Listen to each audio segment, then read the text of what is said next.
Start कर रहे हैं बेटा income tax revision. Income tax भी रिवाइज करना है, जीएसटी भी रिवाइज करना है। Communication bye and large one way रहेगा, डाउट क्लास नहीं है, रिवीजन क्लास है। डाउट तभी पूछना जब मैं बोलूँ, otherwise by and large communication बेटा वन वे। कुछ भी मत लिखना, एक एक चीज़ समरी नोट्स में मैंने प्रोवाइड कर रखी है, बस सुनने पे ध्यान देते रहना कि क्या चीज़ है। बिल्कुल स्क्रैच से ले रहा हूँ और एंड तक A to Z सारी चीज़ रिवाइज कर जाएंगे बेटा। वर्ल्ड वाइड टैक्सेशन के दो ब्रांचेज होती हैं, direct tax, indirect tax. Whether a particular tax is direct tax और indirect tax, it depend whether tax liability can be shifted और नॉट। अगर टैक्स लायबिलिटी मैं अपनी दूसरे पर्सन के ऊपर शिफ्ट कर सकता हूँ, tax is known as indirect tax. और अगर मैं टैक्स लायबिलिटी दूसरे पर्सन के ऊपर शिफ्ट नहीं कर सकता, tax is known as direct tax. तो direct tax, tax liability can not be shifted. Indirect tax, tax liability can be shifted. Direct tax is progressive in nature. Progressive in nature का मतलब income बढ़ने के साथ tax liability बढ़ेगी, income घटने के साथ टैक्स लायबिलिटी घटेगी। This is known as progressive in nature. Indirect tax regressive in nature. Regressive का मतलब tax liability remain same irrespective of your income. Laptop purchase करा, अगर जीएसटी का रेट बेटा 18% है, वो मेरे लिए भी 18 रहेगा, अंबानी साहब परचेज करें उनके लिए भी 18 रहेगा। इसको बोला जाता है regressive in nature. Direct tax is imposed on person, individual, HUF company, इनके ऊपर लगते हैं बेटा direct tax. Indirect tax is imposed on goods और सर्विसेज। डायरेक्ट टैक्स क्योंकि बर्डन मैं अपना दूसरे पर्सन के ऊपर शिफ्ट नहीं कर सकता, तो यहाँ टैक्स इवेजन के चांसेस ज़्यादा रहते हैं। क्योंकि मेरे ऊपर ही टैक्स लायबिलिटी है, शिफ्ट मैं कर नहीं पा रहा, तो मेरी कोशिश रहती है क्यों ना मैं टैक्स को अवॉइड कर जाऊं, तो higher tax evasion. Indirect tax क्योंकि अपना बर्डन मैंने सामने वाले के ऊपर शिफ्ट कर रखा है, तो नो डाउट बेटा इवेजन होता है, पर as comparison to direct tax कम होता है, lesser tax evasion. Example of direct tax जो आपके सिलेबस में income tax, weightage 50 marks. Indirect tax का एग्जाम्पल बेटा आपका GST, goods and service tax, again weightage 50 marks. तो पहला तो कॉन्सेप्ट ये है, different between direct tax and indirect tax. Wind up करो, आगे बढ़ो। Direct tax, tax liability can not be shifted. Indirect tax, tax liability can be shifted. Direct tax progressive in nature, income बढ़ने के साथ tax liability बढ़ेगी। Indirect tax regressive in nature, tax liability remain same irrespective of income. Direct tax imposed on person, individual, HUF company, firm. Indirect tax is imposed on goods or services. Direct tax, higher tax evasion. Indirect tax beta lesser tax evasion as comparison to direct tax. Example of direct tax, income tax जो syllabus में weightage 50 marks. Indirect tax beta GST again weightage 50 marks. ठीक, इसके बाद start करा था constitution of India. मैं उस pattern पे ले रहा हूँ जिस पैटर्न में क्लास में पढ़ाया था। Constitution of India the mother of all laws. जितने भी लॉ हैं बेटा, civil law, criminal law, labour law, industrial law, company law, taxation law, सारे के सारे डिराइव होते हैं कॉन्स्टिट्यूशन ऑफ इंडिया। जैसे एक्ट में होती हैं सेक्शन, सब सेक्शन, ऐसे कॉन्स्टिट्यूशन में होते हैं आर्टिकल, सब आर्टिकल। उसका एक आर्टिकल है आर्टिकल 265। आर्टिकल 265 बोलता है no tax of any kind shall be levy और collected without the authority of law. आप किसी भी टाइप का कोई भी टैक्स नहीं लगा सकते जब तक आपके पास लॉ मेकिंग पावर नहीं होगी। कौन बोल रहा है? Constitution of India. किसको बोल रहा है बेटा? पार्लियामेंट को और स्टेट लेजिस्लेचर को। क्या चीज़ बोल रहा है? किसी भी टाइप का कोई भी टैक्स नहीं लग सकता जब तक आपके पास लॉ मेकिंग पावर नहीं होगी। लॉ मेकिंग पावर दे रखी है article 246 read with 7 schedule to the constitution of India. Article 246 जैसे ओपन करके देखते हैं, 3 लिस्ट नजर आती है, union list, state list, concurrent list. हर वो मैटर जो यूनियन लिस्ट में है, लॉ बनाने की पावर पार्लियामेंट के पास होती है। पार्लियामेंट जो लॉ बनाती है applicable to whole of India. Total number of matter है बेटा 97। इसका मतलब 97 मैटर्स ऐसे हैं लॉ बनाने की पावर पार्लियामेंट, और पार्लियामेंट जो लॉ बनाती है applicable to whole of India. Second list है अपने पास स्टेट लिस्ट। हर वो मैटर जो स्टेट लिस्ट में होते हैं, लॉ बनाने की पावर स्टेट लेजिस्लेचर के पास। स्टेट लेजिस्लेचर जो लॉ बनाएगी applicable to that particular state. Total number of matter बेटा 66। 66 मैटर ऐसे हैं जिन पे लॉ बनाने की पावर स्टेट लेजिस्लेचर के पास है। तीसरी लिस्ट होती है बेटा अपने पास कंकरेंट लिस्ट। हर वो मैटर जो कंकरेंट लिस्ट में है लो दोनों बनाते हैं, parliament as well as state legislature. Parliament बनाएगा पूरे इंडिया के लिए, स्टेट बनाएगा अपने पर्टिकुलर स्टेट के लिए। टोटल नंबर ऑफ मैटर इसमें कौन से हैं बेटा? 47। टैक्स की बात करूं, टैक्स के मैटर या तो यूनियन लिस्ट में है या टैक्स के मैटर स्टेट लिस्ट में है। कंकरेंट लिस्ट में टैक्सेशन का कोई भी मैटर नहीं है। तो इससे पहले मैं टैक्स के मैटर स्टार्ट करूं, कौन कौन सी लिस्ट में कौन से हैं बेटा। यहां तक दोबारा आर्टिकल 265 क्या बोलता है? No tax of any kind shall be levy और collected without the authority of law. कौन बोल रहा है? Constitution of India. किसको बोल रहा है? पार्लियामेंट और स्टेट लेजिस्लेचर को। क्या बोल रहा है? किसी टाइप का कोई भी टैक्स नहीं लग सकता जब तक लॉ मेकिंग पावर नहीं होगी। लॉ मेकिंग पावर कहाँ दे रखी है? Article 246 read with 7 schedule to the constitution of India. जैसे ही खोल के देखते हैं कितनी लिस्ट नजर आती है? 3। Union list, state list, concurrent list. हर वो मैटर जो यूनियन लिस्ट में है लॉ बनाने की power parliament, applicable to whole of India. Total number of matter 97। Second list बेटा स्टेट लिस्ट, लॉ बनाने की पावर, ये हैंग हो रखा है बेटा, लॉ बनाने की पावर स्टेट लेजिस्लेचर के पास, applicable to that particular state. Total number of matter 66। और तीसरी लिस्ट है अपनी कंकरेंट लिस्ट, नाम से ही कंकरेंट साथ साथ दोनों के पास पावर है, parliament as well as state legislature. Parliament जो लॉ बनाएगी पूरे इंडिया के लिए, स्टेट बनाएगी बेटा अपने पर्टिकुलर स्टेट के लिए। Total number of matter 47। इसमें से टैक्स के कौन कौन से मैटर हैं? इनडायरेक्ट टैक्स के भी ले रहा हूं क्योंकि उसके बाद वो भी रिवाइज करना है। सारे टैक्सेशन के रेलेवेंट मैटर जो याद करने हैं यूनियन लिस्ट के ले रहा हूं बेटा। Union list entry number 82। Start ये एक से ही हुआ होगा, मैं टैक्स के ले रहा हूं कि एक से 81 तक कहाँ गए। Entry number 82, tax on income other than agricultural income. Agricultural income के ऊपर टैक्स लगाती है बेटा स्टेट गवर्नमेंट, स्टेट लिस्ट में पढ़ाऊंगा। Entry number 46, other than agricultural income, बाकी जो भी बच गई टैक्स लगाने की पावर पार्लियामेंट के पास आती है।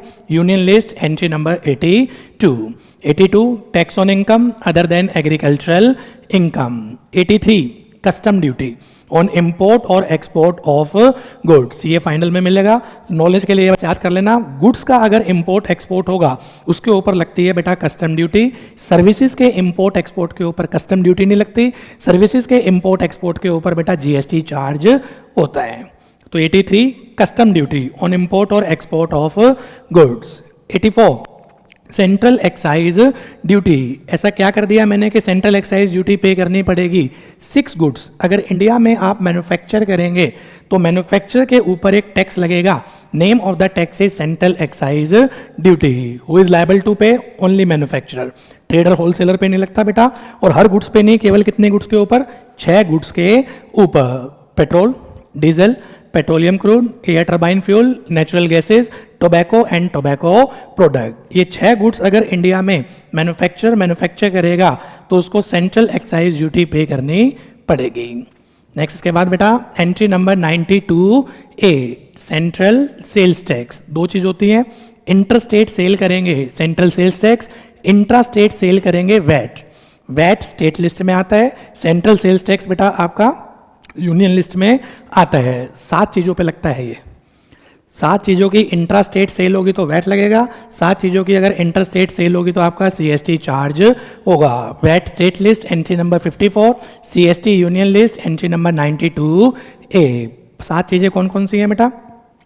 Petrol, diesel, petroleum crude, air turbine fuel, natural gases, alcoholic liquor for human consumption ENA, कच्ची शराब, एक्स्ट्रा न्यूट्रल एल्कोहल ENA। ये 7 चीजें इंट्रा स्टेट होंगी तो VAT. State list entry number 54। ये 7 चीजें इंटर स्टेट सेल होंगी CST entry number 92A। 92B consignment tax not in syllabus. 92C service tax, आज के टाइम अबोलिश हो चुका है, जीएसटी में मर्ज हो गया। Entry number 97 residuary entry. हर वो मैटर जो ना तो यूनियन लिस्ट में है, ना स्टेट लिस्ट में है, ना कंकरेंट लिस्ट में है, फ्यूचर में अगर इसके ऊपर लॉ बनाना पड़ गया तो लॉ बनाने की पावर पार्लियामेंट के पास आ जाएगी यूनियन लिस्ट एंट्री नंबर 97 में। तो यूनियन लिस्ट के मैटर बेटा एक बार दोबारा तेजी से। Union list entry number 82, tax on income other than agricultural income. Agricultural क्यों छोड़ दिया? स्टेट का मैटर है, स्टेट लिस्ट 46 में आएगा। 83 कस्टम ड्यूटी ऑन इंपोर्ट और export of goods only, services पे नहीं लगता। 84 central excise duty on 6 goods which is manufacture in India. 6 goods बेटा, petrol, diesel, petroleum crude, air turbine fuel, natural gases, tobacco and tobacco product. CST 92A VAT entry number 54, intra state sale करेंगे 7 goods की VAT लगेगा, inter state sale करेंगे 7 goods की CST charge होगा। 7 में से 5 तो पेट्रो प्रोडक्ट हैं, petrol, diesel, petroleum crude, air turbine fuel, natural gases, GST में सिखाऊंगा इनको पेट्रो प्रोडक्ट बोलते हैं। और 2 alcoholic liquor for human consumption, ENA extra neutral alcohol. 92B consignment tax, 92C service tax, 97 residuary entry, हर वो matter जो ना तो यूनियन लिस्ट में है, ना स्टेट लिस्ट में है, ना कंकरेंट लिस्ट में है। लॉ बनाने की पावर बेटा पार्लियामेंट के पास आ जाएगी यूनियन लिस्ट में। स्टेट लिस्ट के 3 ही एंट्री याद करनी है बेटा, 46, 51, 54। 46 पढ़ा दिया, tax on agricultural income, agricultural income के ऊपर टैक्स बेटा आपकी state government, other than agricultural income के ऊपर टैक्स आपका central government. Entry number 51 state excise, ऊपर था एंट्री नंबर 84 सेंट्रल एक्साइज, ये है बेटा आपका स्टेट एक्साइज। 5 चीज़ों के ऊपर लगती है बेटा आपकी state excise. Alcoholic liquor for human consumption, उसके साथ साथ ENA हमेशा होता है।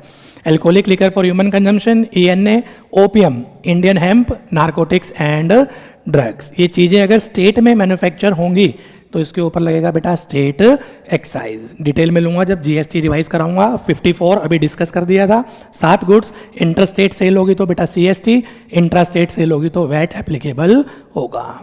GST ना तो यूनियन लिस्ट में है, GST ना स्टेट लिस्ट में है, GST ना कंकरेंट लिस्ट में है। GST अलग से ही एक आर्टिकल है, आर्टिकल 246A, बाकी सारे टैक्सेस लिस्ट में है, चाहे यूनियन हो चाहे स्टेट हो, पर GST ना तो यूनियन में ना स्टेट में ना कंकरेंट में, उसका आर्टिकल ही अलग से बना रखा है, आर्टिकल 246A। दोनों के पास पावर है, पार्लियामेंट के पास भी पावर है, स्टेट लेजिस्लेचर के पास भी पावर है। वो GST में रिवाइज करेंगे बेटा।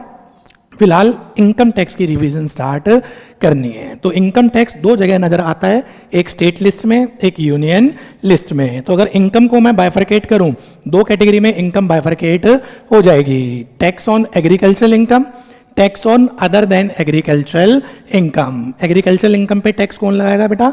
State government. State government, state list, entry number 46। Agriculture के अलावा बाकी जितनी भी इनकम बच गई, टैक्स लगाने की पावर पार्लियामेंट के पास, यूनियन लिस्ट, एंट्री नंबर 82। बाकी सारी income other than agricultural income सब यूनियन लिस्ट के पास पावर आती है। इनकम चाहे लीगल हो, इनकम चाहे इलीगल हो, इनकम चाहे स्पेक्युलेटिव हो, इनकम चाहे नॉन स्पेक्युलेटिव हो, सारी की सारी किस में आ जाएंगी बेटा? आपकी यूनियन लिस्ट, एंट्री नंबर 82 में। ठीक है जी। इसके बाद स्टार्ट किया था बेटा income tax act 1961। Total 298 section है, 14 शेड्यूल है, पूरे इंडिया के ऊपर एप्लीकेबल होता है। Effective 1 April 1962। बेकार की बात है, कोई MCQ बन जाए तो बन जाए बेटा। टोटल 298 सेक्शन, 14 शेड्यूल्स हैं, applicable to whole of India, effective from 1 April 1962। ठीक है जी। इनकम टैक्स हायरार्की, बार बार वर्ड यूज होंगे, एक बार इनसे फैमिलियर हो जाना बेटा। सबसे ऊपर सेंट्रल गवर्नमेंट। सेंट्रल गवर्नमेंट के अंदर कई मिनिस्ट्रीज काम करती हैं। टैक्स की मिनिस्ट्री का नाम मिनिस्ट्री ऑफ फाइनेंस। एक मिनिस्ट्री के अंदर मल्टीपल डिपार्टमेंट होते हैं। अपने बेटा टैक्स के डिपार्टमेंट का नाम डिपार्टमेंट ऑफ रिवेन्यू। और भी डिपार्टमेंट हैं, department of disinvestment, department of expenditure. Tax के डिपार्टमेंट का नाम है department of revenue. Department of revenue के नीचे 2 बोर्ड काम करते हैं। डायरेक्ट टैक्स के बोर्ड का नाम है CBDT, इनडायरेक्ट टैक्स के बोर्ड का नाम है CBIC। डायरेक्ट टैक्स चल रहा है इसलिए डायरेक्ट टैक्स की रिवीजन में ले लेते हैं बेटा। Central government, ministry of finance, department of revenue, central board of direct taxes, principal chief commissioner of income tax, chief commissioner of income tax, principal commissioner of income tax, commissioner of income tax, और last की 3 rank JC, ACDC, ITO। JC joint commissioner बेटा, ACDC assistant commissioner, deputy commissioner, और सबसे last की rank income tax officer. जो assessment करते हैं वो लास्ट की 3 रैंक हैं। Joint commissioner, ACDC, ITO। Assessment करने की पावर एक्सक्लूसिवली इनके पास होती है, इनको बोलते हैं असेसिंग ऑफिसर AO। जीएसटी में वर्ड यूज होता है PO, proper officer. Income tax में वर्ड यूज होता है एओ। तो एओ कौन है जी? 3 रैंक हैं, JC, ACDC, ITO. While principal chief commissioner से लास्ट की रैंक की अगर बात करें, प्रिंसिपल चीफ कमिश्नर से लास्ट की रैंक आईटीओ, इनको बोला जाता है income tax officer, income tax authority. तो प्रिंसिपल चीफ कमिश्नर से आईटीओ, ये क्या है? Income tax authority. और जो लास्ट की 3 रैंक हैं, ये क्या है बेटा? आपकी एओ। तो एओ की डेफिनेशन में जेसी, एसीडीसी, आईटीओ।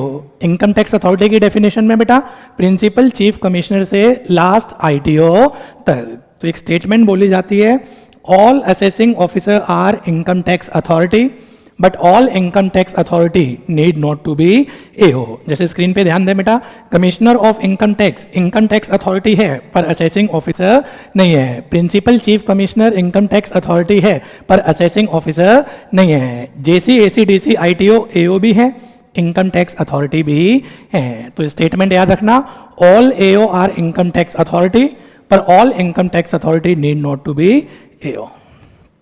ठीक है जी। फिर इसके बाद एक अपील की हियरार्की थी बेटा, सिलेबस में नहीं है, बस नाम पता होना चाहिए।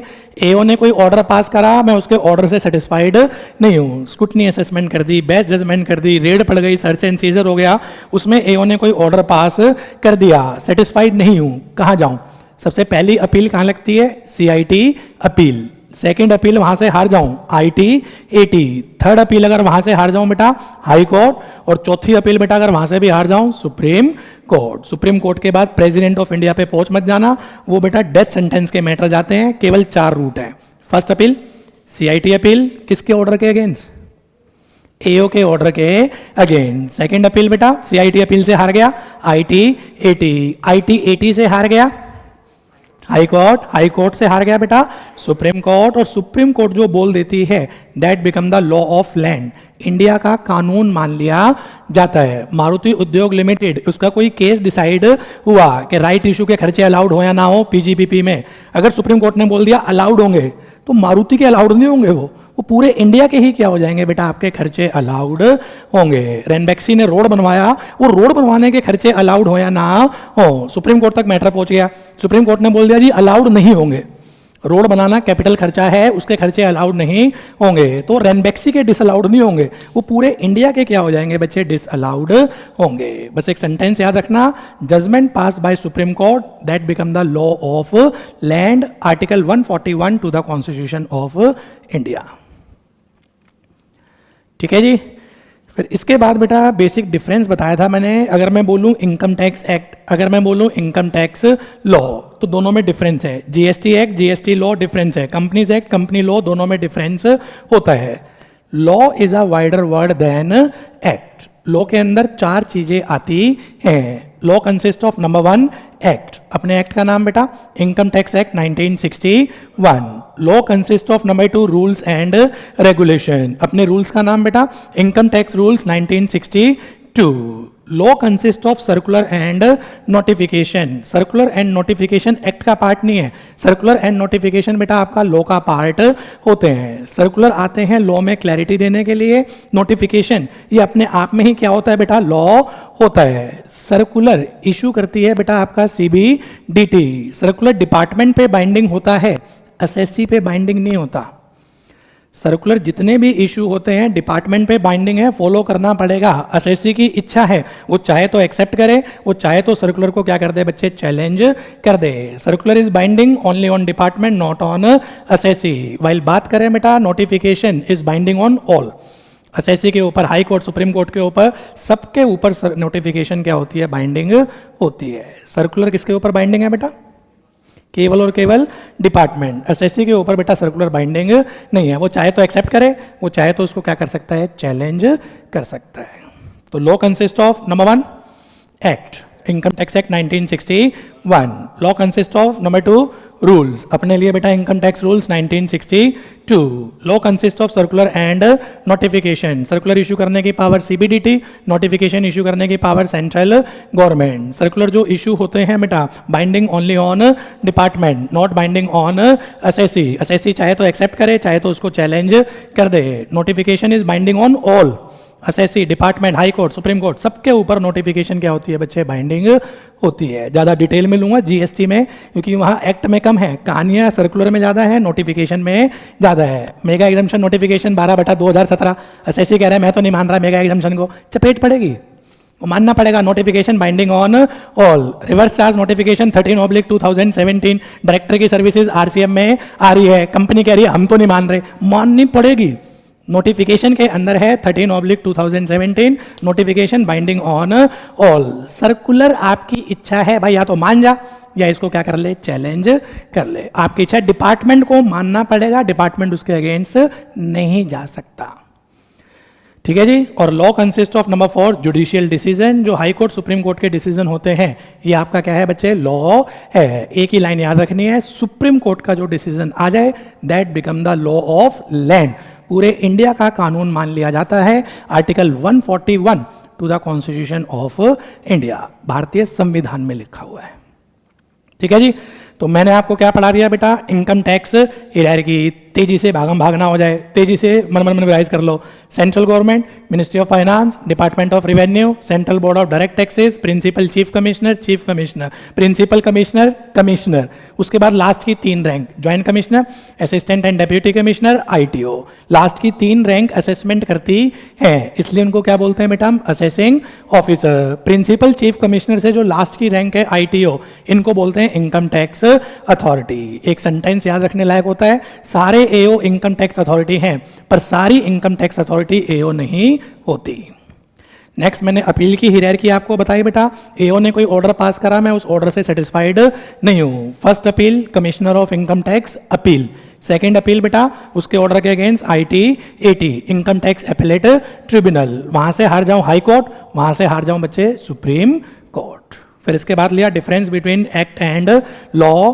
Law is a wider word than act. Law में 4 चीजें आती हैं बेटा, law consist of act, law consist of rules and regulation, law consist of circular and notification, law consist of judicial decision. अपने इसमें इनकम टैक्स के context में आओ बेटा, law consist of act, income tax act 1961, 298 section, 14 schedule applicable to whole of India. Law consist of rules, income tax rules 1962, salary chapter जितना भी आप पढ़ेंगे, परक्यूजिट की जो भी वैल्यूएशन है वो सारी रूल्स के अंदर है। एक्ट में तो लिखा हुआ है एम्प्लॉयर ने एम्प्लॉय को कार दे दी तो टैक्सेबल है, वो फिर हम पढ़ते थे छोटी कार, बड़ी कार, 1600 सीसी, 1800 सीसी, जो भी पढ़ते थे वो सारी कहानी किसके अंदर है बेटा, आपकी रूल्स के अंदर। Income tax rules 1962। Law consist of circular and notification, इस पे क्वेश्चन आ जाता है। सर्कुलर सीबीडीटी इशू करती है, नोटिफिकेशन सेंट्रल गवर्नमेंट इशू करती है। Circular binding only on department, not binding on SSC. Notification binding on all, सबके ऊपर क्या होनी है, ये बाइंडिंग होती है। और जुडिशियल डिसीजन में बेटा हाई कोर्ट सुप्रीम कोर्ट के डिसीजन, सुप्रीम कोर्ट का याद रखने लायक, जो बोल दे वो इंडिया का कानून मान लिया जाएगा, आर्टिकल 141, ठीक है जी। इसके बाद स्टार्ट किया था बेटा मैंने income tax act 1961, charging section, section 4। Charging section is that section which creates liability. Condition दे रखी होती है, ये कंडीशन अगर सेटिस्फाइड होगी तो ये एक्ट आपके ऊपर एप्लीकेबल होगा, कंडीशन सेटिस्फाइड नहीं है तो ये एक्ट आपके ऊपर एप्लीकेबल नहीं होगा। हर एक्ट की बेटा इनकम टैक्स में, हर टैक्सेशन लॉ की एक सेक्शन होती है charging section. GST CGST act की बेटा सेक्शन 9, आईजीएसटी एक्ट की चार्जिंग सेक्शन 5, आपका बेटा इनकम टैक्स की चार्जिंग सेक्शन 4, फाइनल में गलती से पहुंच गए कस्टम, उसकी चार्जिंग सेक्शन 12। ये सारी क्या है, हर एक्ट में एक सेक्शन चार्जिंग सेक्शन। क्या मतलब है, कहीं मैं ही बोले जा रहा हूं अपने आप ही। Charging section is that section which creates liability. Condition दे रखी है, सेटिस्फाइड होगी तो वो एक्ट आपके ऊपर एप्लीकेबल होगा, अदरवाइज एक्ट ही एप्लीकेबल नहीं होगा। पढ़ो 4 लाइनें। Every person whose total income of the previous year exceeds the maximum amount which is not chargeable to tax is an assessee and chargeable to income tax at the rate or rate prescribed under Finance Act for the relevant assessment year, and total income shall be determined as per his residential status. Hindi करो, हर वो person जिसकी total income previous year में maximum amount which is not chargeable to tax, इसको बोलते हैं basic exemption limit. Maximum amount which is not chargeable to tax. This is known as basic exemption limit. वो limit जहां तक हमें क्या नहीं करना, इनकम टैक्स पे नहीं करना, तो वो पर्सन एसएससी मान लिया जाएगा. एक बार यहीं तक रुकते हैं. हर वो पर्सन जिसकी टोटल इनकम प्रीवियस ईयर में बेसिक एग्जम्पशन लिमिट से ज़्यादा है तो वो पर्सन एसएससी मान लिया जाएगा. पढ़ना पड़ेगा पर्सन क्या होता है, पढ़ना पड़ेगा टोटल इनकम क्या होती है, पढ़ना पड़ेगा प्रीवियस ईयर क्या होता है, पढ़ना पड़ेगा बेसिक एग्जम्पशन लिमिट क्या होती है, पढ़ना पड़ेगा एसएससी क्या होता है. हिंदी कर दी हमने. हर वो पर्सन जिसकी टोटल इनकम प्रीवियस ईयर में बेसिक एग्जम्पशन लिमिट से ज़्यादा, तो वो पर्सन एसएससी मान लिया जाएगा. पर्सन को डिफाइन किया बेटा सेक्शन 2 क्लॉज 31 में. 7 कैटेगरी इनकम टैक्स में पर्सन माने जाती हैं. सातों के नाम याद कर लेना. Individual, HEF, company, firm, AOP BOI, local authority और एनी अदर पर्सन. ये 7 कैटेगरी बेटा पर्सन माने जाते हैं. सातों के नाम individual, HEF, company, firm, AOP BOI, local authority और एनी अदर पर्सन. एक एक को पिक करो बेटा. Person include individual. इंडिविजुअल का मतलब नेचुरल ह्यूमन बीइंग. वो ही भी हो सकता है, वो शी भी हो सकता है, वो ट्रांसजेंडर भी हो सकता है, वो इंडियन सिटीजन भी हो सकता है, वो फॉरेन सिटीजन भी हो सकता है, वो मेजर भी हो सकता है, वो माइनर भी हो सकता है. भाई जो भी नेचुरल ह्यूमन बीइंग है वो सब इंडिविजुअल की डेफिनेशन में आएंगे. कौन कौन आ जाएंगे बेटा? He, she, transgender, major, minor, Indian citizen, foreign citizen, ये सब इंडिविजुअल की डेफिनेशन में आएंगे. It include sole proprietorship firm also. Income tax में बेटा सोल प्रोप्राइटर का कोई कॉन्सेप्ट नहीं है. जो रिटर्न फाइल होती है वो इंडिविजुअल की हो रही है. Deepak Jain classes sole proprietorship concern, Deepak Jain classes का अकाउंट खुल गया, पर जब रिटर्न फाइल हो रही है दीपक जैन क्लासेस की नहीं हो रही है, दीपक जैन की रिटर्न फाइल हो रही है. तो सोल प्रोप्राइटर किस हेडिंग में आता है? अंडर द हेडिंग इंडिविजुअल आता है. इनकम टैक्स में सोल प्रोप्राइटरशिप फर्म का कहीं कोई कॉन्सेप्ट नहीं है. कॉन्सेप्ट किसका है? इंडिविजुअल. ठीक है जी. तो इंडिविजुअल में बस 3 पॉइंट याद रखने लायक हैं. समरी में तीनों डाल दिए. नंबर 1, इंडिविजुअल का मतलब क्या है जी? Natural human being. Natural human being में सब कुछ आ जाएगा. He, she, transgender, major, minor, Indian citizen, foreign citizen, सब कुछ आ गया बेटा. और याद रखने लायक चीज, soul proprietorship concern individual heading में कवर होती है. सेकेंड पार्ट में बेटा आपका person, Hindu undivided family. HUF is a common family business headed by one person known as manager और कर्ता. HUF एक कॉमन फैमिली बिजनेस है जिसको एक पर्सन हेड करता है, उसको बोलते हैं मैनेजर और कर्ता. सर फैमिली की डेफिनेशन में क्या क्या आए? 4 चाचे, 5 ताए, किस किस को डेफिनेशन में इंक्लूड करें? लॉसेस 3 आएंगे बस. Assessee himself, his spouse and their children. मैं अपनी HUF की बात करूं तो मैं, मेरी वाइफ और मेरे बच्चे. मेरे पेरेंट्स भी मेरी HUF का पार्ट नहीं है, जबकि मैं उनकी HUF का पार्ट हूं क्योंकि मैं उनके चिल्ड्रन की डेफिनेशन में आता हूं. तो HUF में कौन कौन आएगा बेटा? असेसी हिमसेल्फ, अपनी बात करूं तो मैं, मेरी वाइफ और मेरे बच्चे. मेरे पेरेंट्स भी मेरी HUF का पार्ट नहीं है, जबकि मैं अपने पेरेंट्स की HUF का पार्ट हूं. नाम क्या है? Hindu undivided family. मुस्लिम बाहर, क्रिश्चियन बाहर, बुद्धिस्ट बाहर, पारसी बाहर. नाम ही हिंदू अनडिवाइडेड फैमिली. क्वेश्चन ये उठा कि जैन और सिख फैमिली आती है या नहीं? Answer is yes. Jain and Sikh family is govern by the provision of HUF. खत्म करो.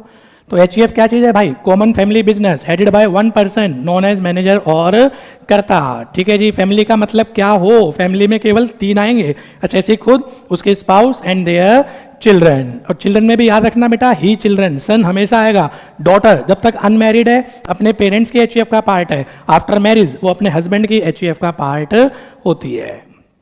ठीक है जी. Jain and Sikh family is govern by the provision of HUF. HUF में बेटा 2 स्कूल ऑफ थॉट होते हैं, एक दया भागा, एक मिताक्षरा. टैक्स में क्यों पढ़ रहे हैं I don't know, study mat में दे रखा है इसलिए पढ़ा रहा हूँ. इनकम टैक्स में कोई फर्क नहीं पड़ता, चाहे दया भागा हो चाहे मिताक्षरा हो. पैन कार्ड बनता है बेटा HUF का, रिटर्न फाइल होती है, 2.5 लाख रुपए एग्जाम्प्ट होते हैं. सर पढ़ क्यों रहे हैं? मैं खुद नहीं पता क्यों पढ़ा रहा हूँ. आज जब प्रॉपर्टी का पार्टीशन होता है, ट्रांसफर ऑफ प्रॉपर्टी एक्ट 1882, उसमें ये काम आता है. कि दया भागा है या मिताक्षरा है, क्लास में इसलिए डिस्कस कर रहे हैं कि स्टडी मैट में दे रखा है। तो HEF 2 से गवर्न होता है, दया भागा मिताक्षरा। दया भागा लगता है बेटा आपका वेस्ट बंगाल में, और इसके वेस्ट बंगाल और असम, टाइपिंग एरर है।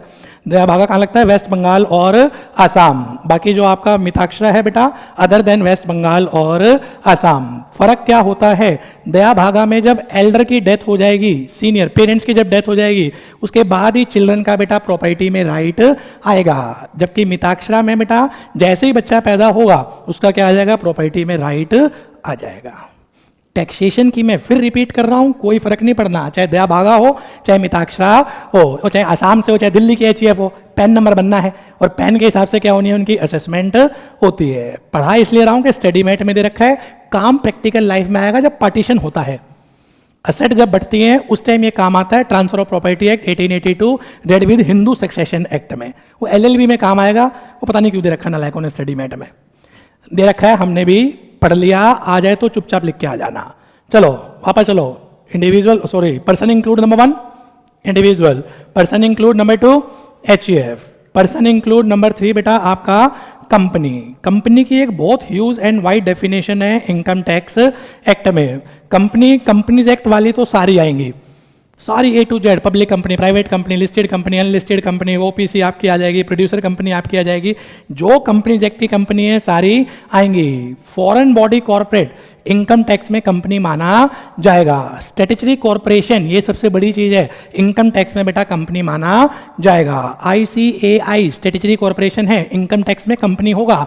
RBI स्टैट्यूटरी कॉर्पोरेशन है, इनकम टैक्स में कंपनी माना जाएगा। DMRC दिल्ली मेट्रो बेटा स्टैट्यूटरी कॉर्पोरेशन है, इनकम टैक्स में कंपनी माना जाएगा। तो करेक्ट फॉर्म में याद करो, कंपनी में कितनी चीजें बेटा? 3। कंपनीज एक्ट वाली सारी, plus foreign body corporate, plus आपका बच्चे क्या आ जाएगा? Statutory corporation. एक एग्जांपल याद कर लेना, ICAI जब अपनी रिटर्न फाइल करेगा under the heading company file करेगा। तो पर्सन में नंबर 1 इंडिविजुअल, पर्सन में नंबर 2 बेटा HEF, पर्सन में नंबर 3 आपका बच्चे कंपनी, पर्सन में नंबर 4 फर्म। इनकम टैक्स में फर्म का मतलब केवल और केवल पार्टनरशिप फर्म होता है। सोल प्रोप्राइटर का इनकम टैक्स में फिर रिपीट करूं, कोई क्राइटेरिया नहीं है। सोल प्रोप्राइटर जाती है under the heading individual. Income tax में फर्म का मतलब केवल और केवल partnership firm. It include LLP also, limited liability partnership firm. तो 2 टाइप की फर्म होती है, नॉर्मल पार्टनरशिप फर्म, LLP। दोनों में लाइबिलिटी अलग अलग होती है, पर इनकम टैक्स में बेटा कोई बाइफर्केशन नहीं है। जो tax treatment normal partnership firm की है वो सेम टैक्स ट्रीटमेंट आपकी LLP की होती है। तो फर्म का मतलब केवल और केवल पार्टनरशिप फर्म बेटा। Number 2 partnership firm include LLP। और नंबर 3 इनकम टैक्स की नज़रों में पार्टनरशिप फर्म एक सेपरेट एसएससी है, उसके पार्टनर एक सेपरेट एसएससी हैं। जैसे मेरी फर्म शिव एंड एसोसिएट बेटा CA की फर्म, वो एक अलग एसएससी है, उनके 13 पार्टनर जो हैं वो ऑल टुगेदर अलग है। दोनों के पैन नंबर अलग है, दोनों की रिटर्न अलग अलग फाइल होती है। 4 हो गए। Person include number 1 individual, number 2 HEF, number 3 company, number 4 firm, number 5 association of person और body of individual. Association of person नाम से समझ में आ रहा है, उस एसोसिएशन में इंडिविजुअल भी हो सकते हैं, कंपनी भी हो सकती है, फर्म भी हो सकती है। बॉडी ऑफ इंडिविजुअल केवल और केवल कौन होंगे बेटा? उसमें इंडिविजुअल होंगे। Joint venture is the perfect example of association of person. एक कंपनी है, एक HEF है, एक पार्टनरशिप फर्म है, तीनों को भारतमाला बेटा हाईवे बनाने का प्रोजेक्ट मिल गया। अब वो किस फॉर्म में काम करें? कंपनी, पार्टनरशिप फर्म, HEF, तीनों को इकट्ठा एक काम मिल गया कि आप हाईवे प्रोजेक्ट बनाइए, दिल्ली लखनऊ हाईवे बनाना है। तीनों ने मिलकर ज्वाइंट वेंचर बना लिया बेटा। अब ज्वाइंट वेंचर किस फॉर्म में काम कर रहा है भाई? या तो तू कंपनी बना ले, हीरो होंडा लिमिटेड, वो भी तो ज्वाइंट वेंचर है पर वो कंपनी फॉर्म में है। या एक काम कर, तू अपनी कोई पार्टनरशिप डीड बना ले, पार्टनरशिप डीड बना ले तो ज्वाइंट वेंचर क्या हो जाएगा? Partnership firm. नालायक कुछ नहीं बना रहे, तो इनकम टैक्स तो लगेगा, हम किस में ले लेंगे? Association of person. तो जो भी ज्वाइंट वेंचर हैं जिनकी आइडेंटिटी क्लियर नहीं होती वो सब किस में आते हैं? Association of person. Body of individual, labour union, student union, केवल इंडिविजुअल क्या होते हैं बेटा? मेंबर होते हैं। ठीक है जी। एसोसिएशन ऑफ पर्सन बाय डिफॉल्ट नहीं बनती, ये बनाई जाती है। While body of individual by default भी बन सकती है। फादर, उसके 4 सन, जब तक फादर जिंदा है फादर की असेसमेंट होगी under the heading individual. Father की डेथ हुई, वो सारी इनकम बेटा उनके बच्चों के पास आ गई, सारे बच्चों को लो इकट्ठा ले लेगा बेटा under the heading body of individual.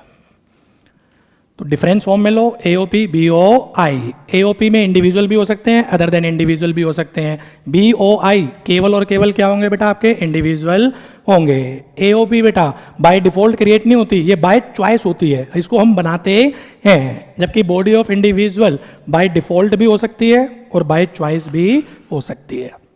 AOP का एग्जाम्पल आपका बेटा joint venture, cooperative society is the perfect example. Body of individual labour union, student union, या फादर की डेथ के बाद जितने भी बच्चे हैं वो सब किस में आ जाएंगे, बॉडी ऑफ इंडिविजुअल। छठा पर्सन है बेटा आपका लोकल अथॉरिटी, डीडीए, एमसीडी, ग्राम पंचायत, वक्फ बोर्ड, ये सारे के सारे क्या चीज़ है बेटा आपके, लोकल अथॉरिटी। और 7 जो पहले 6 में कवर नहीं होगा वो बाय डिफॉल्ट किस में आएगा बेटा, 7th category any other person. 2 example दिए थे वो दोनों याद कर लेना। पॉलिटिकल पार्टी एनी अदर में आता है, चैरिटेबल और religious trust any other person में आते हैं। Got it. तो चार्जिंग सेक्शन की पहली डेफिनेशन खत्म हो गई बच्चे, पर्सन। चार्जिंग सेक्शन ने बोला क्या था, एक बार दोबारा बोलो, हर वो पर्सन जिसकी टोटल इनकम प्रीवियस ईयर में बेसिक एग्जम्पशन लिमिट से ज़्यादा, तो वो पर्सन क्या मान लिया जाएगा, असेसी मान लिया जाएगा। पर्सन को डिफाइन किया था सेक्शन 2 क्लॉज 31। कितनी कैटेगरी, 7। थोड़ा जल्दी से। Number 1 individual, it means natural human being, he, she, transgender, Indian citizen, foreign citizen, major, minor, सब कुछ आएगा। Individual include sole proprietorship firm also. Second बेटा HUF, Hindu undivided family, common family business, headed by one person known as manager और कर्ता। Family का मतलब assess himself, spouse and their children. Jain and Sikh family is also governed by the provision of HUF. HUF 2 type की बेटा provision से govern होती है, दया भागा, मिताक्षरा। दया भागा बेटा वेस्ट बंगाल एंड आसाम, बड़े की डेथ के बाद ही बच्चे का क्या आएगा, प्रॉपर्टी में राइट आएगा। मिताक्षरा बाकी पूरे इंडिया पे लगता है, other than West Bengal and Assam. The moment बच्चा पैदा हो रहा है बेटा उसका प्रॉपर्टी में राइट आ जाएगा। As far as income tax act is concern, चाहे दया भागा हो चाहे मिताक्षरा हो, कोई डिफरेंस नहीं होता। पार्टीशन के टाइम काम आते हैं बेटा ये। नेक्स्ट इसके बाद तीसरा बेटा आपका कंपनी। 3 टाइप से आएंगे, कंपनीज एक्ट वाली सारी, प्लस आपका फॉरेन बॉडी कॉर्पोरेट, प्लस आपका स्टैट्यूटरी कॉर्पोरेशन। नंबर 4 बेटा आपका फर्म। इनकम टैक्स में फर्म का मतलब केवल और केवल partnership firm. It include LLP also. Sole proprietor का कोई क्राइटेरिया नहीं, वो कहाँ जाएगा, अंडर द हेडिंग इंडिविजुअल। और इनकम टैक्स में पार्टनरशिप फर्म एक अलग एसएससी है, पार्टनर एक अलग एसएससी है। दोनों के पैन नंबर अलग होते हैं, दोनों की रिटर्न अलग फाइल होती है। Then AOP BOI, association of person में इंडिविजुअल भी हो सकते हैं, अदर देन इंडिविजुअल भी हो सकते हैं। BOI में केवल और केवल इंडिविजुअल होंगे। AOP हमेशा बनाई जाती है, बाय डिफॉल्ट कभी नहीं बनेगी, जबकि BOI बनाई भी जाती है और ये बाय डिफॉल्ट भी बन सकती है अपने आप। फादर की डेथ के बाद वो सारे बच्चे ले लिए थे, वो क्या हो जाएंगे, BOI। लोकल अथॉरिटी बेटा, ये म्यूनिसिपैलिटीज़ हैं, ग्राम पंचायत हैं, ये सब क्या है आपकी लोकल अथॉरिटी। और जो पहले 6 में नहीं आएगा वो by default 7th category, political party, religious और चैरिटेबल ट्रस्ट। ठीक है जी, ये हुआ हर वो पर्सन जिसकी टोटल इनकम। तो लॉ से पूछा हुआ जी टोटल इनकम क्या होती है। Law says total income means the income as computed under section 5। टोटल इनकम से मतलब उस इनकम से है जो सेक्शन 5 में कंप्यूट होती है। सर सेक्शन 5 में क्या इनकम है, 5 इनकम का सम टोटल करो। Income received in India, income deem to be received in India, income accrue और arise in India, income deem to accrue और arise in India, income accrue और arise outside India. इन पांचों के total को नाम दिया ग्रॉस टोटल इनकम। इसमें से माइनस कर दो चैप्टर 6 से डिडक्शन, उसमें से माइनस कर दो डिडक्शन अंडर सेक्शन 10AA, तो निकल के आती है बेटा आपकी टोटल इनकम। टोटल इनकम का दूसरा नाम क्या है, टैक्सेबल इनकम। दोबारा, what do you mean by total income received in India, income deemed to be received in India, income accrue or arise in India, income deemed to accrue or arise in India, income accrue or arise outside India. इन पांचों के total को बेटा बोला जाता है gross total income. इसमें से minus कर दें चैप्टर 6 से deduction and deduction under section 10AA, तो निकल के आती है बेटा टोटल इनकम. लॉ से पूछा गया भाई किस चीज से इनकम कमाई, किस चीज से इनकम मिली, तो लॉ ने बना दिए heads of income. Heads of income definition नहीं है, ये मेथड ऑफ कंप्यूटेशन है. अगर आपसे कोई पूछे डिफाइन जीटीआई, एग्जाम में आ गया डिफाइन जीटीआई, तो लिख के मत आ जाना salary, house property, PGBP, capital gain, other source. ये डेफिनेशन नहीं है, ये मेथड ऑफ कंप्यूटेशन है. और डेफिनेशन क्या है? income received in India, deemed to be received in India, income accrue or arise in India, income deemed to accrue or arise in India, income accrue or arise outside India. ये definition है. Method of computation क्या है? कितने head के अंदर? 5 head के अंदर. Number 1 salary section 15 to 17. Number 2 house property section 22 to 27. Number 3 PG BP 28 to 44 D. Number 4 capital gain 45 to 55 A. Number 6 fifth बेटा आपका अदर सोर्स सेक्शन 56 से लेके सेक्शन 59. पांचों का total gross total income minus chapter 6 से deduction minus deduction under section 10AA, क्या निकल के आ जाएगा? Total income. ये मेथड है, ये डेफिनेशन नहीं है. ठीक है जी. हर वो पर्सन जिसकी टोटल इनकम किस साल काउंट करनी है बेटा? प्रीवियस ईयर में. प्रीवियस ईयर डिफाइन किया section 2 clause 30 for previous year means the year as define in section 3. Purpose solve नहीं हुआ. प्रीवियस ईयर का मतलब उस साल से है जो सेक्शन 3 में डिफाइन है. सेक्शन 3 में पहुंचो. सेक्शन 3 बोल रहे हैं previous year means the financial year immediately preceding the assessment year. Assessment year से ठीक पहले वाले साल को क्या बोला जाता है? Previous year. ये डेफिनेशन है, इसको ऐसे लिख के आ जाना. ये तो अब रिवाइज कर रहे हो इसलिए बता रहा हूँ. नहीं क्लास में तो बोलते हैं जिस साल इनकम कमाते हैं, वो डेफिनेशन नहीं है, वो मन का धोखा है. वो डेफिनेशन क्या है? Previous year means the year as defined in section 3. Section 3 क्या बोल रहा है बेटा? Previous year means the financial year immediately preceding the assessment year. Assessment year से ठीक पहले वाले साल को हम क्या बोलते हैं? Previous year. डेफिनेशन. एनालिसिस पे आओ. जिस साल इनकम कमाते हैं उस साल को क्या बोलते हैं बेटा हम? Previous year. सर इनकम तो हर साल कमाते हैं, तो क्या हर साल प्रीवियस ईयर आएगा? Answer is yes.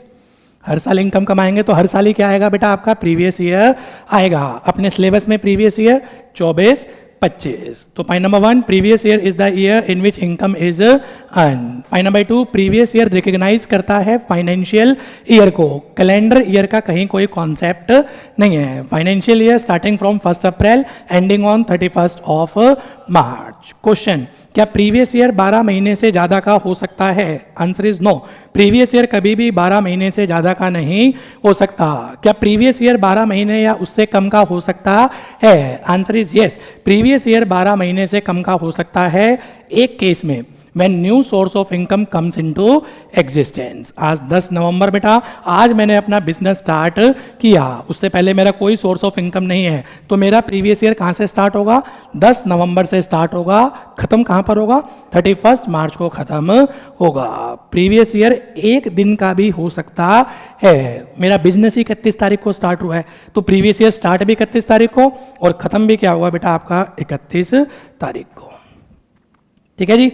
तो पहले डेफिनेशन लो, फिर एनालिसिस लो, तेजी से रिवाइज कराओ. Definition section 2 clause 34 previous year means the year as defined in section 3. Section 3 क्या बोल रहा है यार? Previous year means the financial year immediately preceding the assessment year. ये तो है डेफिनेशन. इसका मतलब क्या है? Previous year means the year in which income is कुछ साल को रिकॉग्नाइज करता है, ये फाइनेंशियल ईयर को रिकॉग्नाइज करता है. ये किसी भी केस में 12 महीने से ज़्यादा का नहीं हो सकता. या तो 12 महीने होगा या उससे कम होगा. अगर सोर्स ऑफ इनकम पुराने हैं तो ये आपका क्या होगा बेटा?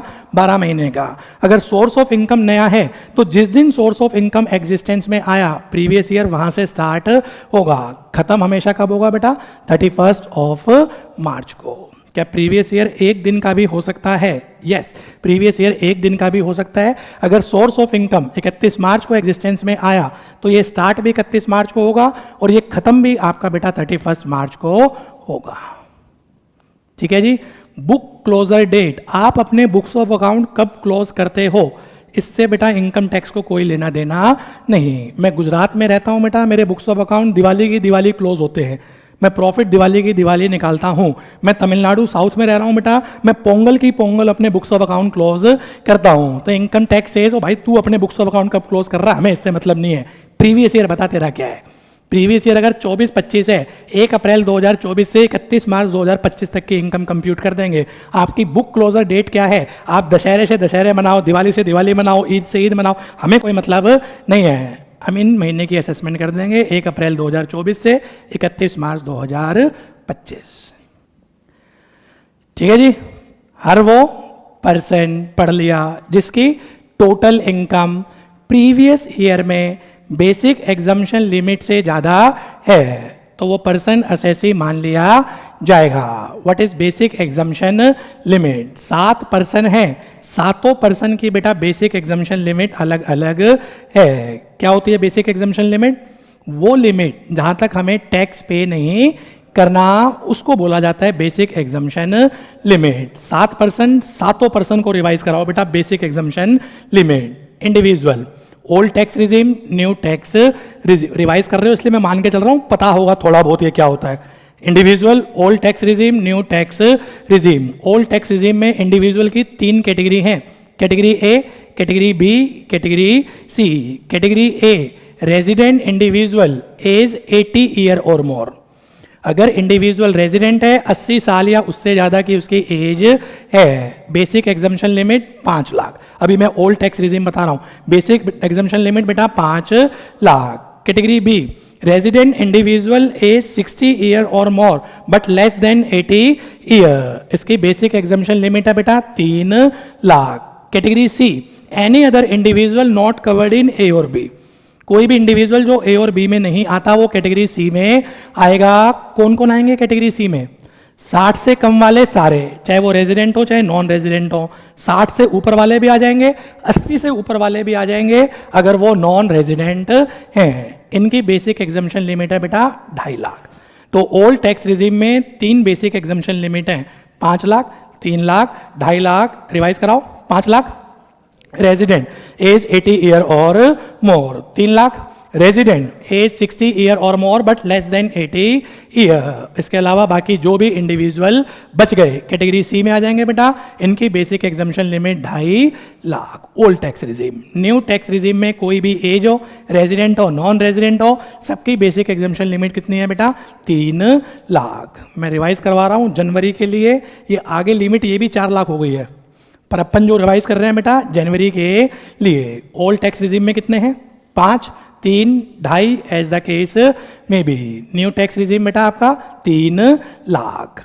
HUF old tax regime 2.5 lakh, new tax regime 3 lakh. AOP BOI old tax regime 2.5 lakh, new tax regime 3 lakh. 7वीं category any other person, old tax regime 2.5 lakh, new tax regime आपकी 3 lakh. Crux of the matter, new tax regime 4 के ऊपर applicable होती है, individual, HUF, AOP BOI और any other person. New tax regime में limit कितनी है बेटा इनकी?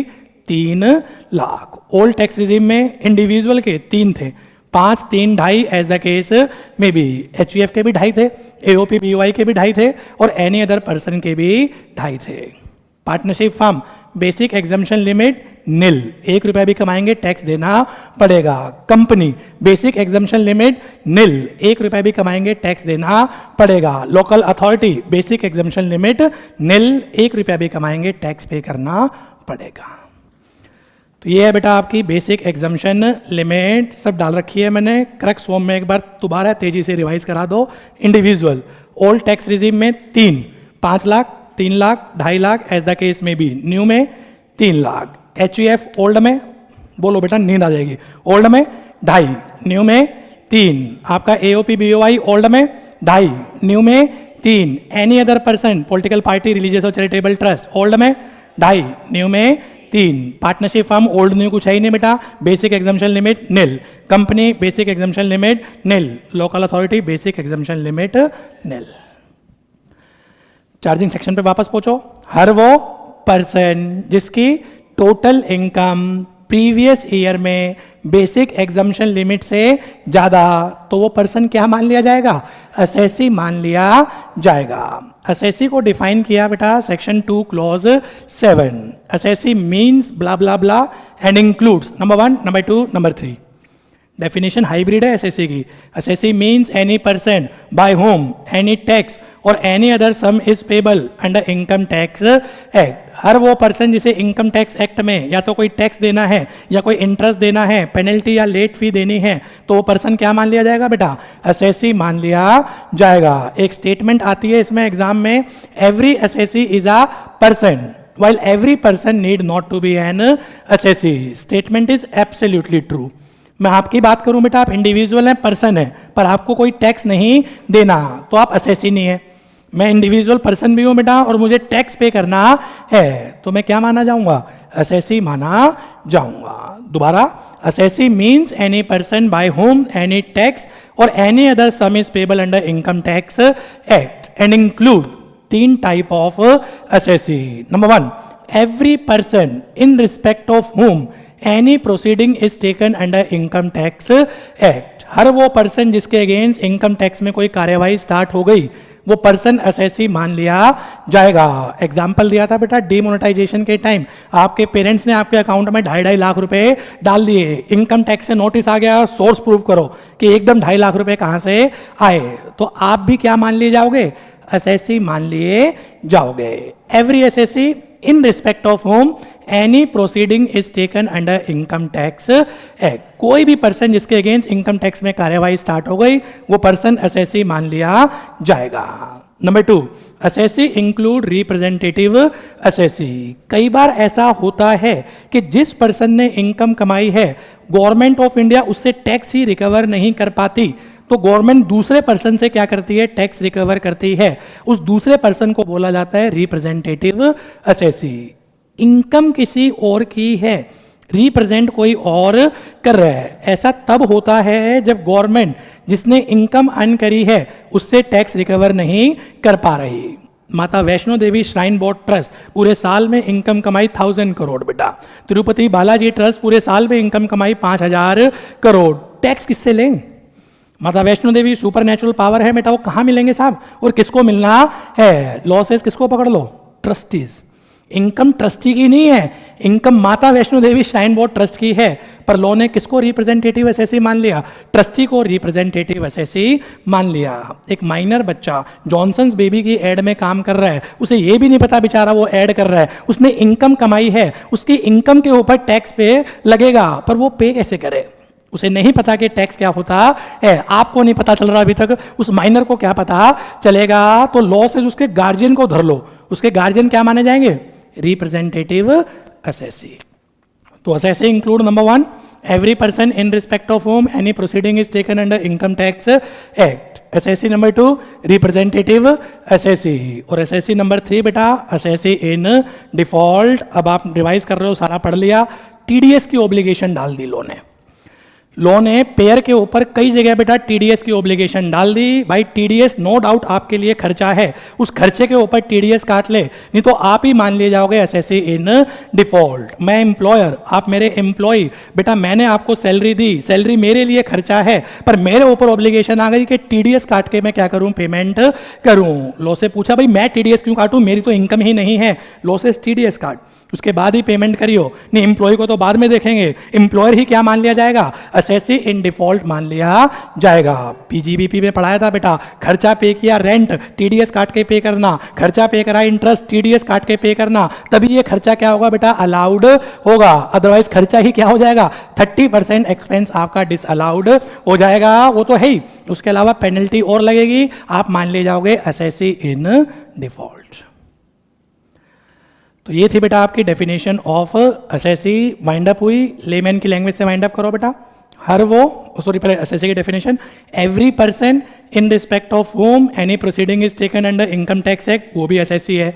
रिप्रेजेंटेटिव असेसी, वो भी असेसी है। असेसी इन डिफॉल्ट, वो भी असेसी है। और मेन लाइन क्या थी बेटा?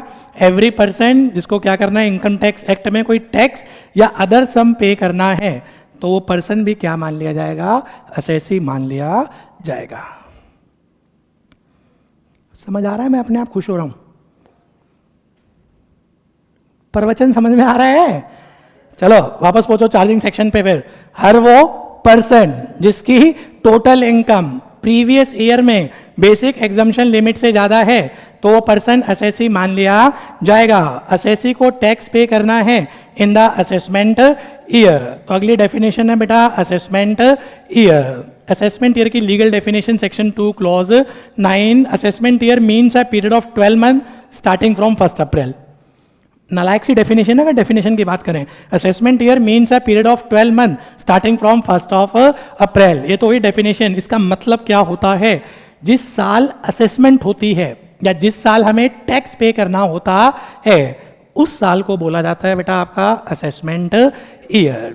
प्रीवियस ईयर में इनकम कमाते हैं, असेसमेंट ईयर में इसका हम क्या करते हैं? टैक्स पे करते हैं। प्रीवियस ईयर पहले आता है, असेसमेंट ईयर बेटा आपका बाद में आता है। प्रीवियस ईयर 12 महीने से कम भी हो सकता है, असेसमेंट ईयर हमेशा 12 महीने का होगा। तो असेसमेंट ईयर की इंटरप्रिटेशन बेटा, year in which tax is required to be paid is known as assessment year. Difference form में ले लो, previous year, assessment year. Previous year in which income is earned, assessment year in which tax is required to be paid. Previous year assessment year से precedes पहले आता है, assessment year previous year को succeed बाद में आता है। Previous year can be of less than 12 month, पर assessment year shall always be of 12 month.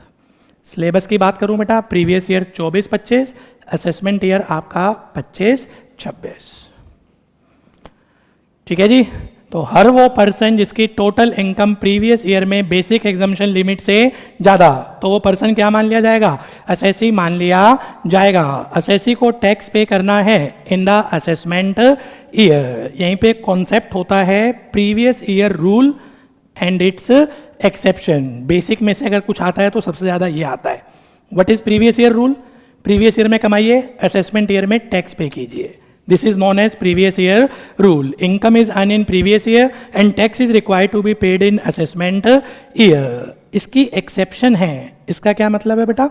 5 cases ऐसे हैं जहां प्रीवियस ईयर की इनकम के ऊपर प्रीवियस ईयर में आपको टैक्स पे करना पड़ेगा, असेसमेंट ईयर की फैसिलिटी नहीं मिलेगी। तो बेसिक प्रिंसिपल बेटा असेसमेंट ईयर में टैक्स देते हैं। हाउएवर 5 केसेस ऐसे हैं जहां प्रीवियस ईयर की इनकम के ऊपर प्रीवियस ईयर में टैक्स पे करना पड़ेगा। Number 1, non resident engaged in shipping business. एक यूएसए से वेसल बन के चला, इंडिया के गुजरात पोर्ट पे आया, यहाँ से गुड्स कैरी करे, पैसेंजर कैरी करे, किराया कमाया और ये परमानेंट चल पड़ा ऑस्ट्रेलिया की तरफ। पता नहीं अगले साल वापस आएगा या नहीं आएगा। लॉ ने क्या बोला? जितना किराया आपने कमाया भाई करंट ईयर की इनकम के ऊपर करंट ईयर में टैक्स पे कर जाओ, क्योंकि असेसमेंट ईयर तक की अगर वेट करेंगे टैक्स इवेजन के चांसेस हैं, पता नहीं आप आएंगे या नहीं आएंगे। तो पहला, non resident engaged in shipping business. उसने किराया कमाया बेटा 1 करोड़ रुपए। शिपिंग कंपनी कह रही है ये तो किराया है, इनकम नहीं है, मेरे खर्चे भी तो हैं। शिप पे क्रू मेंबर भी है, शिप पे खाने पीने का सामान भी है, डेप्रिसिएशन भी है, मेरे खर्चे भी हैं। पूरे 1 करोड़ के ऊपर टैक्स मत लगाओ। तो लॉ से बात तो इसकी ठीक है। कितनी इनकम मानी थी बेटा?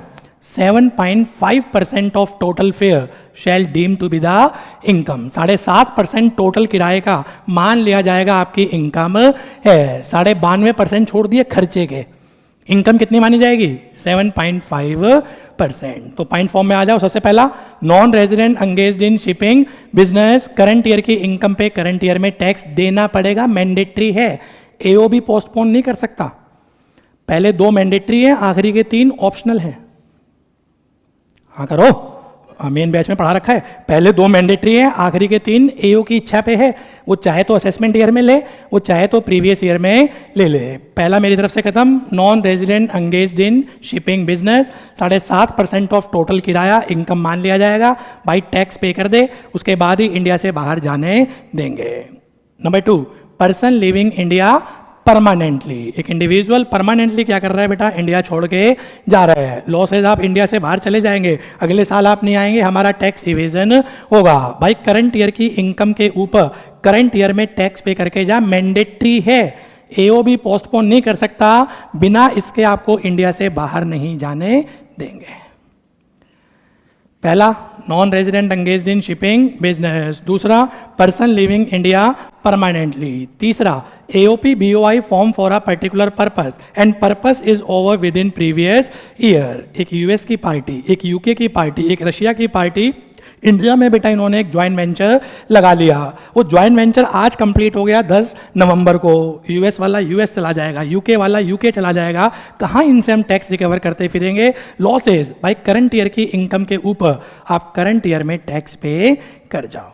ये है AOP BOI form for a particular purpose and purpose is over within previous year. Number 4, transfer of property to avoid tax. Basic principle current year में कमाते हैं, असेसमेंट ईयर में टैक्स पे करते हैं। एक पर्सन बेहताशा अपनी प्रॉपर्टी ट्रांसफर कर रहा है, औने पौने दामों पे बेटा वो अपनी प्रॉपर्टी बेच रहा है। इनकम टैक्स को लग रहा है नलायक कि सब कुछ बेच के अंडरग्राउंड होगा, क्यों ना इससे करंट ईयर की इनकम पे करंट ईयर में टैक्स ले लें। हाई प्रोफाइल मैटर इसमें पकड़ में आएंगे बेटा।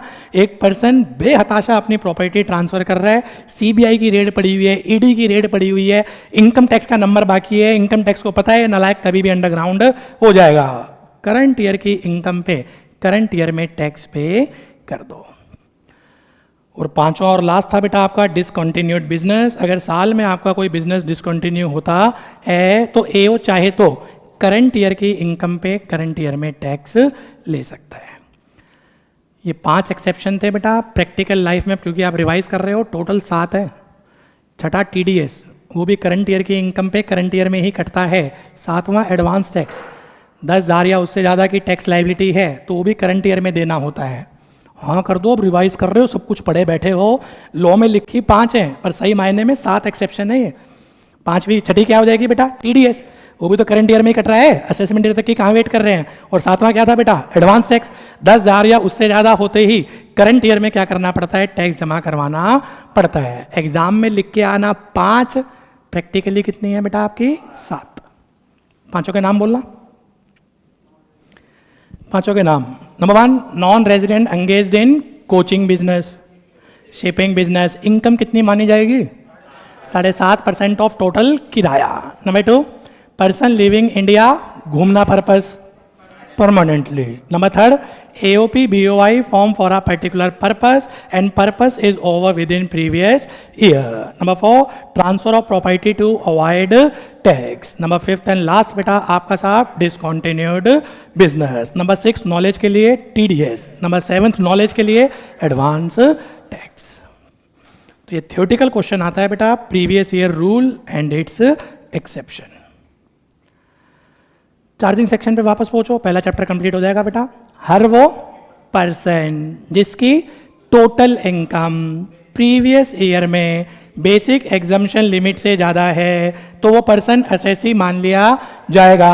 असेसी को टैक्स पे करना है in the assessment year at the rate given under finance act, at the rate given under income tax act नहीं, at the rate given under finance act. इसको रिवाइज करो अब ये क्या भला होती है।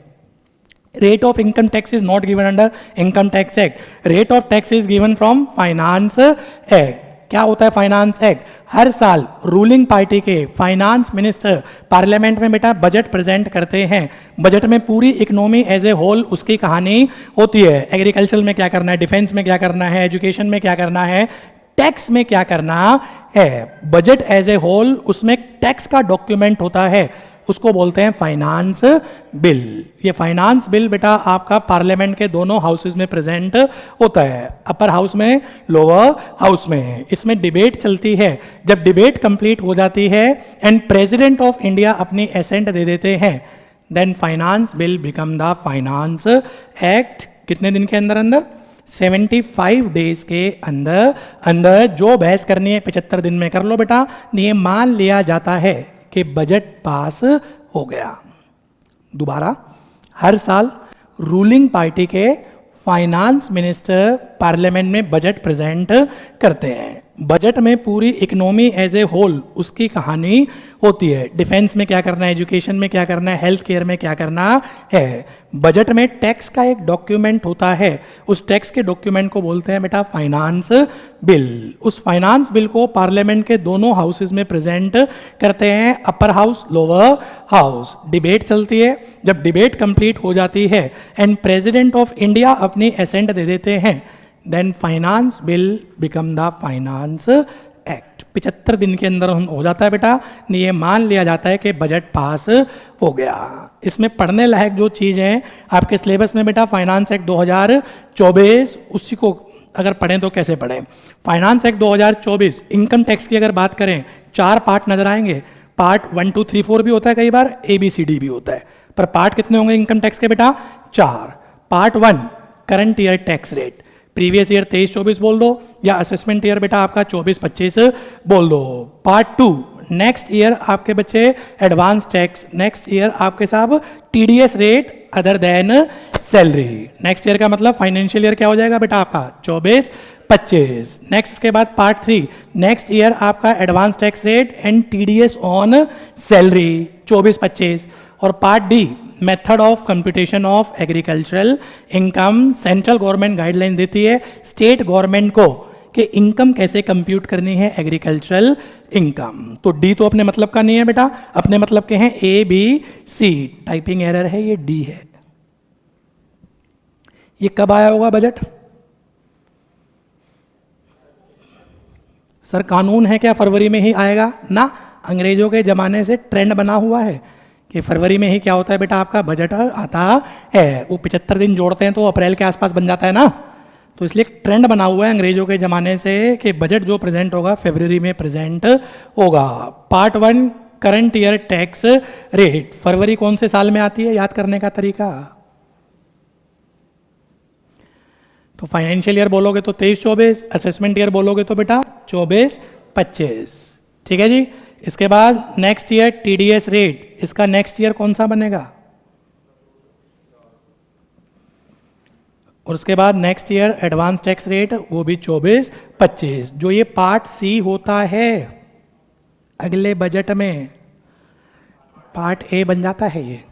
यानी कि अमेंडमेंट जो भी आती है बजट में वो या तो पार्ट B में आती है या पार्ट C में। फरवरी में जो बजट आएगा, फरवरी कौन सी आएगी अब? 2026 पड़ेगी, क्या पड़ेगी? 26 फरवरी 2026 को जो बजट आएगा उसका पार्ट A कुछ नहीं होगा, पिछले बजट का क्या होगा? Part C। तो अमेंडमेंट जो आती है वो किस में आती है बेटा? B और C में। A कुछ नहीं है, पिछले बजट का पार्ट C, इस बजट में क्या बन गया बेटा? Part A। और B में क्या चीज़ होती है? अगले साल TDS के रेट। C में क्या होता है? अगले साल एडवांस टैक्स के रेट। यानी कि फरवरी में जो बजट आएगा तो हमें 1 अप्रैल 2026 में क्या TDS का रेट होगा वो यहाँ लिखा होगा। 1 अप्रैल 2026 से एडवांस टैक्स के रेट क्या होंगे वो यहाँ लिखा होगा। और उसका पार्ट A कुछ नहीं होगा बेटा, जो पिछले बजट का पार्ट C था, इस बजट का क्या बन जाता है? वो part A। Just for knowledge, ये आपके सिलेबस में नहीं डाल रखा। ठीक है, चलो जी चार्जिंग सेक्शन पे वापस। हर वो पर्सन जिसकी टोटल इनकम प्रीवियस ईयर में बेसिक एग्जम्पशन लिमिट से ज़्यादा, वो पर्सन असेसी मान लिया जाएगा। असेसी को टैक्स पे करना है in the assessment year at the rate given under finance act. और फाइनेंस एक्ट से नॉर्मल रेट आते हैं, स्पेशल रेट जो है वो इनकम टैक्स एक्ट के अंदर ही है। LTCG का स्पेशल रेट है सेक्शन 112 इनकम टैक्स एक्ट के अंदर है।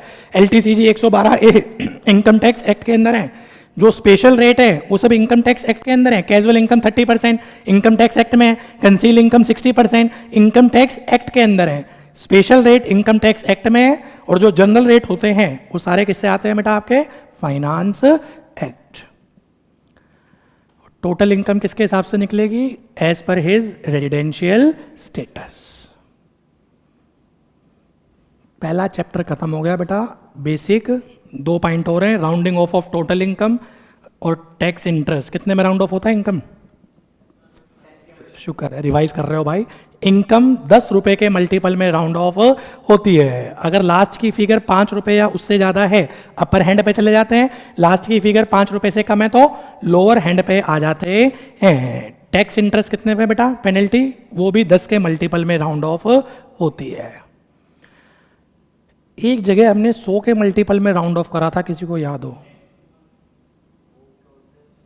एक जगह 100 के मल्टीपल में राउंड ऑफ हुआ था। ये बेटा रिवाइज कर रहे हैं हम, देखो हालात दिखा रहा हूं मैं तुम्हें तुम्हारे। इंटरेस्ट 234 ए बी सी, वो इंटरेस्ट निकालने के लिए जो हम बेटा टैक्स राउंड ऑफ करते हैं 100 के मल्टीपल में, तो वो एक एक्सेप्शन कह लो। वैसे पूरे इनकम टैक्स में कितने का मल्टीपल है? 10 के मल्टीपल में है, चाहे टैक्स हो, चाहे इंटरेस्ट हो, चाहे पेनल्टी हो, कुछ भी हो। एक जगह 100 का मल्टीपल होता है जब 234 ए बी सी का इंटरेस्ट निकालते हैं, वहां टैक्स 100 के मल्टीपल में क्या होता है? राउंड ऑफ होता है। This is the whole crux of basics of income tax. 10 minute का पोज लो बेटा, सेकेंड चैप्टर स्टार्ट कर रहा हूं, रेजिडेंशियल स्टेटस। आज खत्म करके भेजूंगा, वो थोड़ा सा एक्स्ट्रा टाइम लूंगा, ठीक है ना, पर निपटा देंगे आज रेजिडेंशियल स्टेटस। आज पहली क्लास थी इसलिए आपको पता नहीं था मैं स्टार्ट क्या करूंगा। अब आपको समझ में आ गया, मैंने इनकम टैक्स स्टार्ट करा है। आज का टारगेट था बेटा रेजिडेंशियल स्टेटस तक, वो निपटा के भेजूंगा। कल का टारगेट है सैलरी, पूरा ही निपटा दूंगा मैं। तो सर हमें क्यों बता रहे हो? आने से पहले पढ़ के आना थोड़ा सा, कि पता रहे सैलरी में है क्या क्या। रिवाइज तो मैं करा दूंगा। सर हम प्रैक्टिकल क्वेश्चन नहीं करेंगे क्या? पहले थ्योरेटिकल निपटा दूं, फिर अगर टाइम बच गया तो प्रैक्टिकल भी कर लेंगे। एक क्वेरी आ रही थी ना बार बार, ठीक है जी। अगली क्वेरी, सर पीडीएफ शेयर कर दो। मैं शेयर करूं कहाँ, कोई ग्रुप ही नहीं बना हुआ। तो आज पता चलेगा बेटा, कोई ग्रुप बनेगा, उसके बाद मैं शेयर करवाता हूं। सॉफ्ट कॉपी भी मिलेगी, हार्ड भी मिलेगी। क्लियर?